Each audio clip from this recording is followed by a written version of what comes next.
7h31 minutes, bienvenue au journal de ce 12 juin 2021 à la cabine technique Mika Sall, présentation d'Embadien les titres. Ce samedi 12 juin 2021, le ministère de la Santé a fait le point coronavirus. Outre les 52 nouveaux cas positifs du jour, il a été annoncé la guérison de 40 patients. Pour la deuxième année de suite, le pèlerinage à la Mecque sera impossible pour la Oumma islamique en dehors des musulmans de nationalité saoudienne ou résidant en Arabie Saoudite.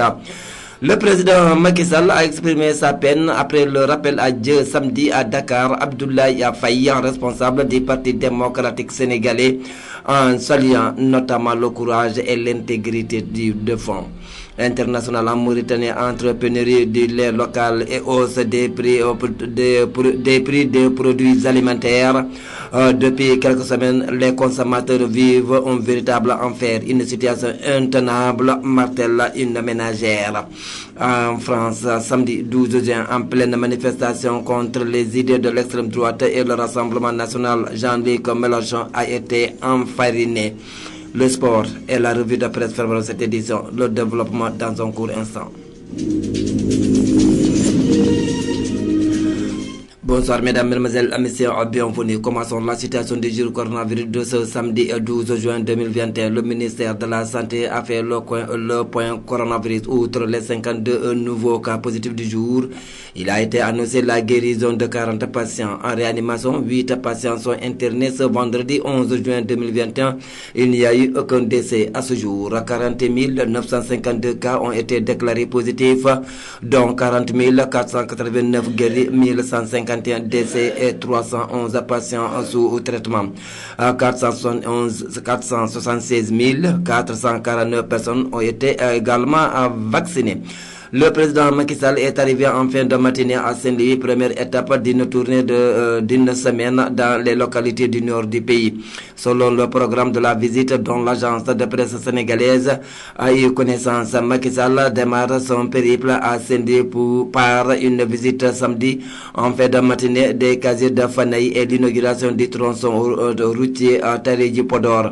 Dimanche, le chef de l'État va lancer les travaux de la route Djatar-Alwa, Kaskas Demet et les travaux de la dorsale électrique Ndioum à Linguère. Lundi, le président Macky Sall sera attendu à Aérelaou, Pété, Mbolo Biran. Il sera aussi à Agnam et à Chilogne où il va respectivement inaugurer un hôpital et un poste de santé. Macky Sall va passer la nuit du lundi à Matam où il va présider le lendemain un conseil présidentiel au développement. Après cette réunion, le chef de l'État va se rendre à Nguidjilone pour le lancement officiel de la route de Dandé Mayo et l'inauguration du lycée Hassan Assadio Diallo. C'est bien prévisible, les deux leaders politiques du département de Podor ont mobilisé leurs partisans pour l'accueil du président Macky Sall dans le cadre de sa tournée économique dans la région du Nord. En attendant son arrivée pour la cérémonie qui permettra au président de la République de s'adresser aux populations de Podor, les artisans de chaque camp veulent se donner à fond pour montrer leur attachement à celui de leur leader ou à leur hôte du jour. À pancarte en main, chaque militant, qu'il soit partisan de Mamadou Rassilsi ou encore de Aïssata Tall Sall, reste déterminé à montrer au chef de l'État sa satisfaction vis-à-vis des politiques publiques menées dans le département. Pour la deuxième année de suite, le pèlerinage à la Mecque sera impossible pour la Oumma islamique en dehors des musulmans de nationalité saoudienne ou résidant en Arabie Saoudite. La nouvelle vient d'être officialisée ce samedi à travers un communiqué du ministère en charge du Hajj rendu public par l'agence. Le ministère du Hajj annonce que l'inscription est limitée pour les citoyens saoudiens et les résidents présents en Arabie Saoudite uniquement. Le nombre d'inscriptions est limité à 60 000. Le communiqué souligne que l'accomplissement des rites du Hajj cette année sera limité au groupe d'âge de 18 à 65 ans qui ont reçu le vaccin. Selon les réglementations en vigueur dans le royaume, immunisé par une dose depuis 14 jours ou le guéri immunisé. L'autorité saoudienne se justifie par le refus du royaume de placer l'économie avant la santé santé et le service aux pèlerins. C'est la deuxième année consécutive que le pèlerinage fait l'objet de restrictions qui excluent les ressortissants des autres pays du monde entier. Selon le ministre saoudien de la Santé, le monde souffre toujours de cette pandémie et le Hajj a été limité aux citoyens des résidents présents en Arabie Saoudite pour éviter que les pèlerins ne soient infectés par de nouvelles mutations du virus.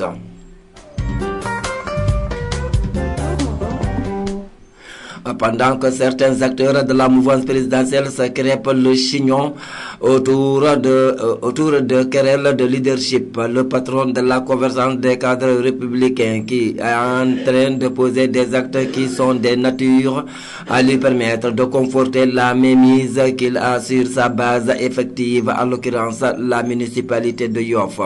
En effet, selon Source A, dans sa livraison de ce samedi, le maire de Yoff, Abdoulaye Diouf Sarr, en plus de multiplier des descentes dans son fief, a rencontré discrètement hier les responsables locaux du parti Rewmi.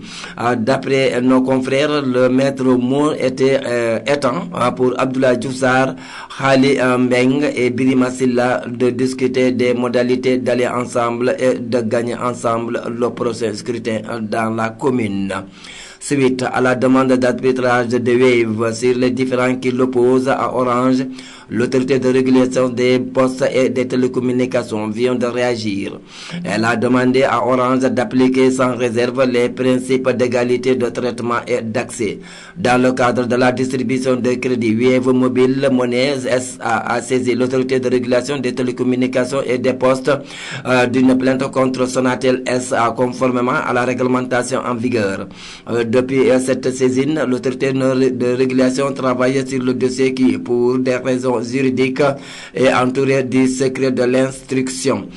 Toutefois, il convient de préciser qu'à titre conservatoire, l'autorité de régulation des télécommunications et des postes a demandé à la Sonatel SA d'appliquer sans réserve les principes d'égalité de traitement et d'accès, de transparence et de non-discrimination, en accordant à Wave Mobile Money SA les mêmes conditions que celles appliquées à ses filiales ou à ses associés, notamment Orange Finance Mobile, conformément à l'article 76 du Code des communications électroniques.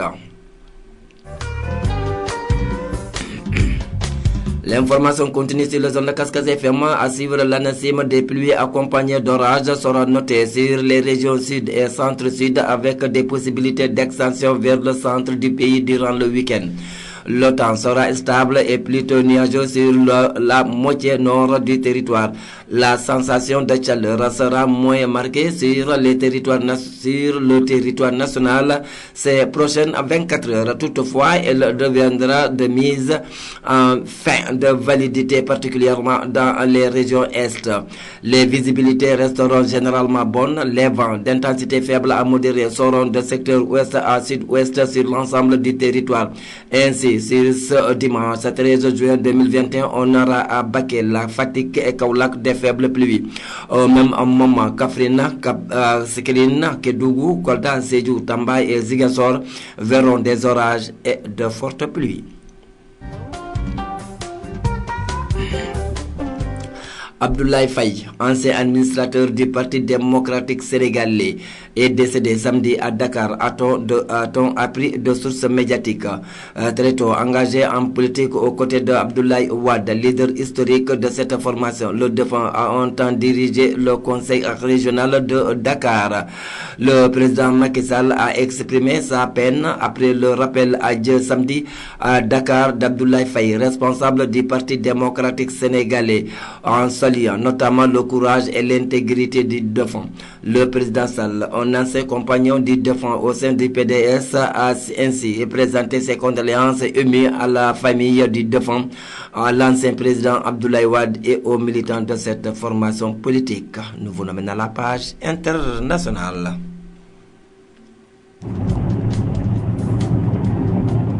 L'actualité internationale. Actualité internationale, nous commençons par la Mauritanie.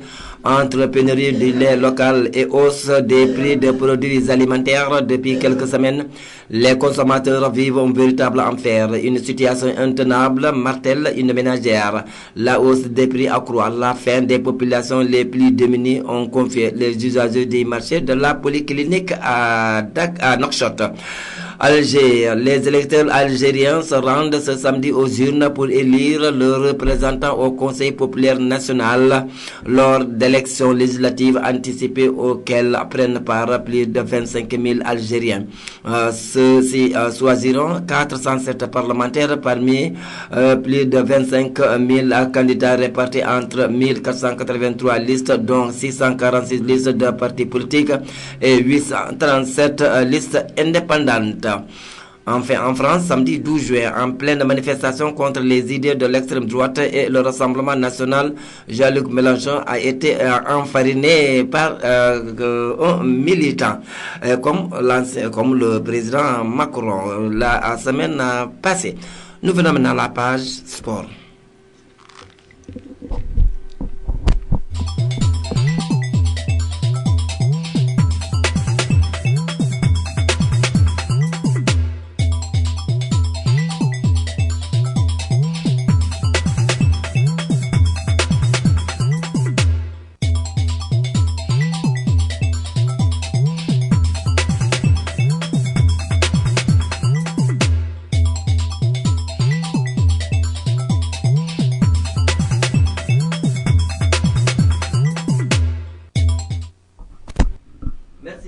Mika, nous accueillons Mamoudou Yaya Jam sur ce plateau. Mamoudou, bonsoir. Bonsoir Dambodien, bonsoir à tous. Quelle est l'actualité sportive pour cette édition? Nous commençons par la Ligue 1 sénégalaise qui joue ce week-end sa 20e journée.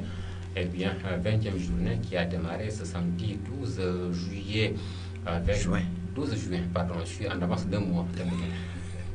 Je suis en avance d'un mois, je ne sais pas pourquoi. En tout cas, je reviens donc au 12 juin. Nous sommes donc le 12 juin 2021. Ça arrive, me dit mon technicien. Donc, qui démarre donc ce samedi et qui a bien démarré avec la rencontre Niaritelle Génération Foot. Les deux équipes sont neutralisées 0-0. C'était au stade Amadou Barry de Guédiawaye.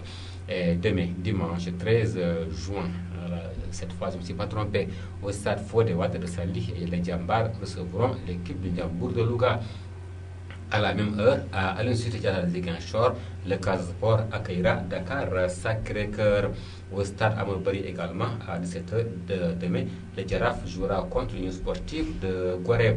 Au stade Ibrahim Boy, l'AS Douane jouera contre Tenguet FC. Et au stade Lamine Gueye de Kaolack, Mbour Petite Côte jouera contre le stade de Mbour.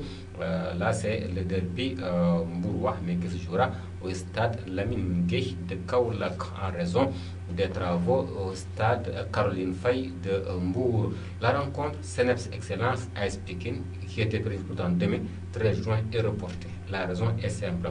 La Ligue de football a suspendu le terrain de l'équipe de l'excellence.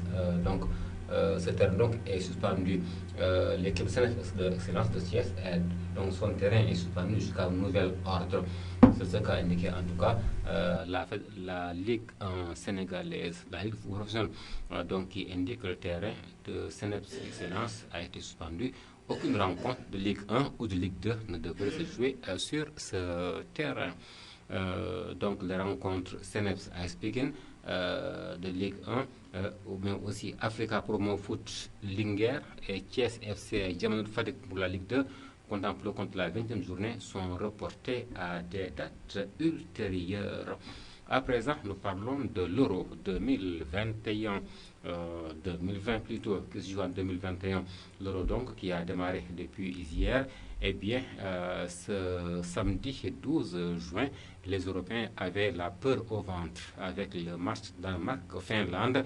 Le footballeur et capitaine danois Eriksen donc a été victime d'un malaise donc cardiaque. Christian Eriksen, victime donc de malaise lors de ce match Danemark-Finlande. Il s'est effondré tout seul sur la pelouse, même si le ballon allait vers lui, il allait aussi vers le ballon.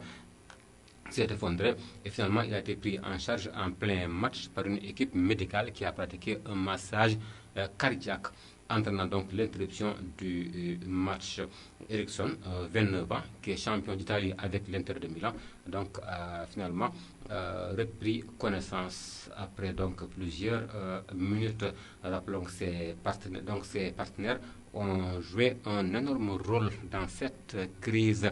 D'ailleurs, donc son capitaine, le capitaine donc du Danemark, Simon donc Kjær, a agi en véritable héros pour sauver la vie de son coéquipier Christian Eriksen, puisque c'est Simon Kjær qui lui a soulevé la langue pour qu'il n'avale pas la langue. C'est dans ce cas de figure, le seul danger qu'il faut éviter, c'est le fait que le joueur avale sa langue. Il a tenu sa langue pour qu'il ne l'avale pas, cette langue-là.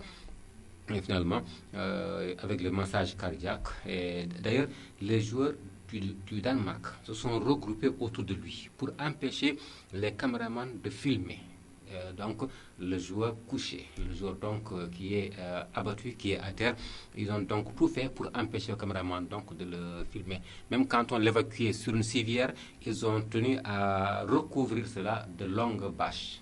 Donc, c'était vraiment émouvant. C'était émouvant cet après-midi. Et heureusement, il a repris connaissance. Il a même parlé au téléphone avec son père. Donc, finalement, en tout cas, ces jours ne sont pas en danger. Ça a rappelé à beaucoup de personnes l'image d'un certain 26 juin 2003, Marc-Vivien Foé. C'était donc lors du match Cameroun-Colombie, un match amical. À Lyon, le joueur camerounais donc effondré tout seul, qui s'est effondré tout seul au milieu du terrain, qui a avalé sa langue finalement, qui n'est jamais revenu sur le terrain. Et heureusement, Christian Eriksen n'a pas avalé sa langue, et bien donc on lui a administré un massage cardiaque. Il s'est donc finalement il a repris connaissance et le match aussi a repris, bien tardivement. Le match a finalement repris et malheureusement c'est le Danemark. En tout cas, malheureusement pour les Danois et heureusement pour les Finlandais, donc c'est la Finlande qui bat le Danemark le score de 1-0, but inscrit à la 59e minute par Jomel Pojanpolo. La prononciation n'est pas garantie. En tout cas, donc 1-0 pour la Finlande contre le Danemark. Auparavant, les Pays de Galles et la Suisse se sont neutralisés un partout. Et en ce moment, à la 90e minute, la Belgique mène face à la Russie par le score de 3-0. 3-0, c'est le score par lequel donc la Belgique mène devant la Russie. En tout cas, c'est un match, ils sont même dans les arrêts de jeu, match donc parti pour être remporté par les Diables Rouges de Belgique. Rappelons qu'hier à Rome, l'Italie est venue à bout de la Turquie par le même score, donc 3-0. Demain, l'Angleterre jouera contre la Croatie à 13h. Donc à 13h, l'Angleterre jouera contre la Croatie. Et à 16h, demain, l'Autriche jouera contre l'équipe de Macédoine. Et puis à 19h également, il y aura un troisième match qui va opposer donc les Pays-Bas à l'Ukraine. Rappelons que la France jouera contre l'Allemagne le mardi, ce sera aussi à 19h. Rappelons aussi d'Amadian, cette année, l'Euro se joue dans 11 pays différents, 11 villes. 11 villes en raison de la pandémie de coronavirus. Ça se joue dans 11 villes qui ont été sélectionnées parmi 19 villes candidates. Il y avait 19 villes candidates et il y a 11 villes qui ont été retenues dans les 4 coins donc de l'Euro. Seules les demi-finales et la finale se joueront dans un seul stade, ce sera à Wembley, en Angleterre, donc à Londres. Mais les autres rencontres, hier par exemple c'était à Rome, aujourd'hui la rencontre Danemark-Finlande c'était à Copenhague, au Danemark, et pourtant c'est la même compétition qui se joue dans 11 villes différentes. D'habitude, c'était un pays ou deux au maximum qui accueillait, mais cette année, il y a 11 villes de 11 pays différents. Et on va terminer avec la Copa América qui va démarrer demain. Demain à 21h, le Brésil jouera contre le Venezuela pour le match d'ouverture. Mais là, c'est le Brésil qui accueille. Et c'est dans un seul pays, puisqu'il y a 10 pays seulement contre 24 pour l'Euro.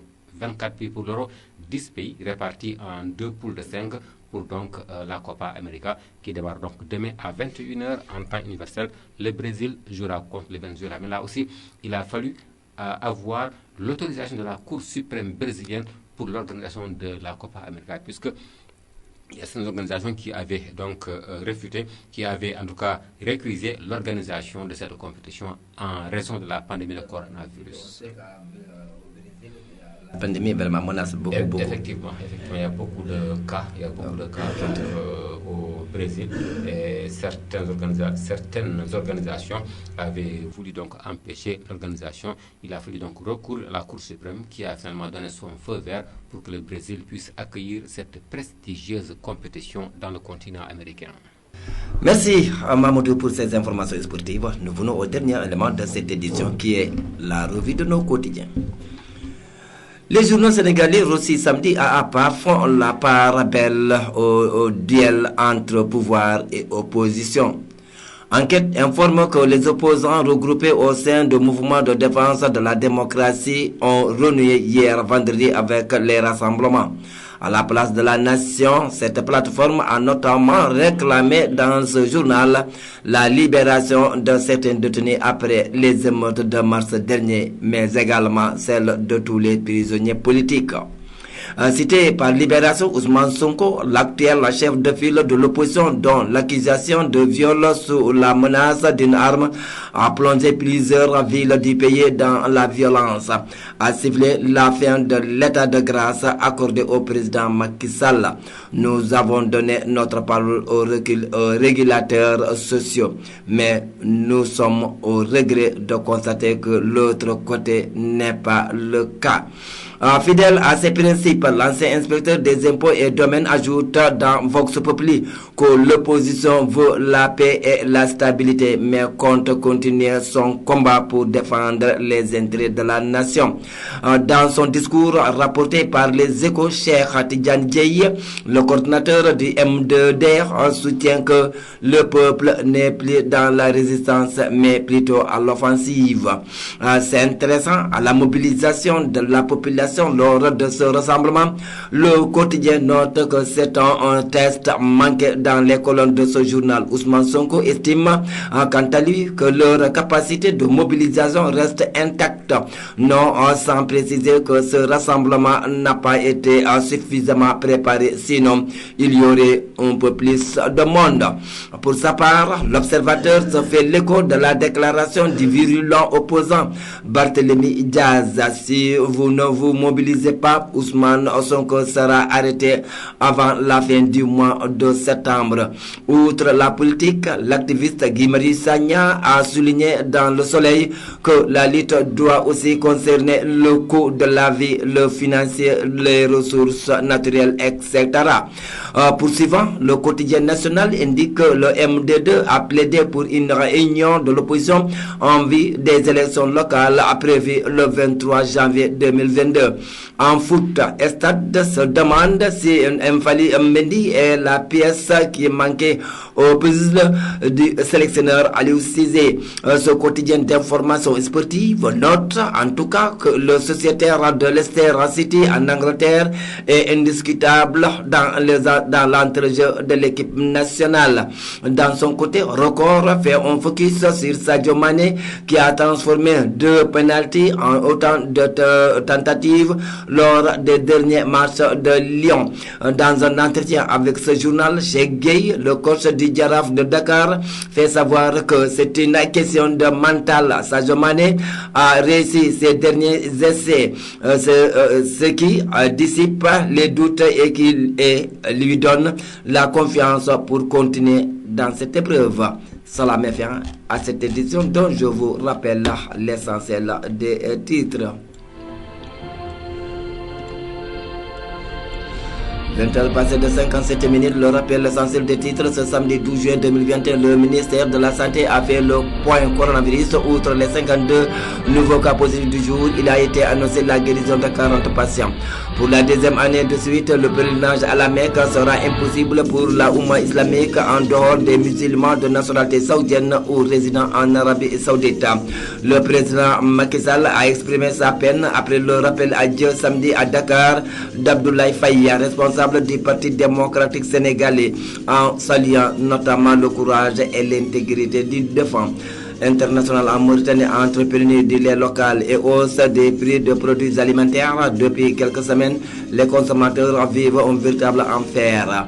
En France, samedi 12 juin, en pleine manifestation contre les idées de l'extrême droite et le Rassemblement national, Jean-Luc Mélenchon a été enfariné. Sport et revue de presse ont fermé cette édition. Merci Mamoudou Yacham pour les informations sportives. Réalisation, présentation d'Embadien à la cabine technique, c'est Mika Salki à 21h. Ce sera le grand journal en Poulard.